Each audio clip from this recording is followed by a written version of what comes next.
Hey, parents of teen drivers. I'm coming to you on location. We are actually on a road trip in Colorado, still headed across the US.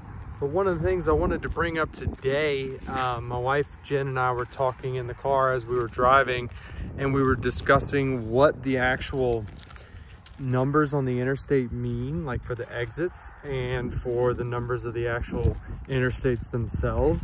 And they all actually have meaning, and not everybody knows that. So just for example, like Interstate 10, right?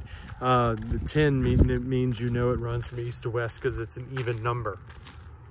I-49 in Louisiana, it runs from north to south because it's an odd number, right? All the exits on side of the road, those are all significant as well.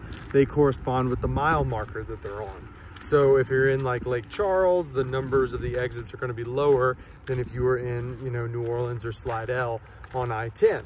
And all of those things correspond with one another. So when you're teaching your teen these things, it's good for them to know in case they're lost or they need to signal to somebody where they are or what's going on with them. It helps to be able to tell them what mile mark are you at, what exit are you at, what interstate are you on. And then even when they're traveling and going through various places, like when you're looking at the United States, if you go from California on the west towards the east, the interstates go from the lower numbers to the higher numbers from left to right. So I-5 runs north and south through California. 15 is the next one over. I drove on I-25 today going through Colorado, I believe it was. And so and that's kind of how they transcribe. And then they go from bottom to top, like I-10 is on the south going through basically from Jacksonville all the way to LA.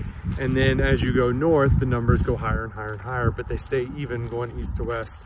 And then they stay odd going from south to north or north to south. So it's just all those things mean something. The mile markers mean something, the signs mean something. There's a design to all of that. And if you teach your teen those things, they are going to be better off and they're gonna understand how the roads work. And then at the state level, they work similarly as well. And so it's just one of those things where you can help navigate, figure out where you're going if you're ever in a jam, if you're a teen. And it's one of those things, the more you know, the more power you have. And so it'll help them get out of a jam, or if they're ever stuck or they need to relay their situation to somebody, they can. And so it's just one of those things. I didn't know if everybody knew that kind of stuff, and my wife was like, I had no idea what any of those things mean.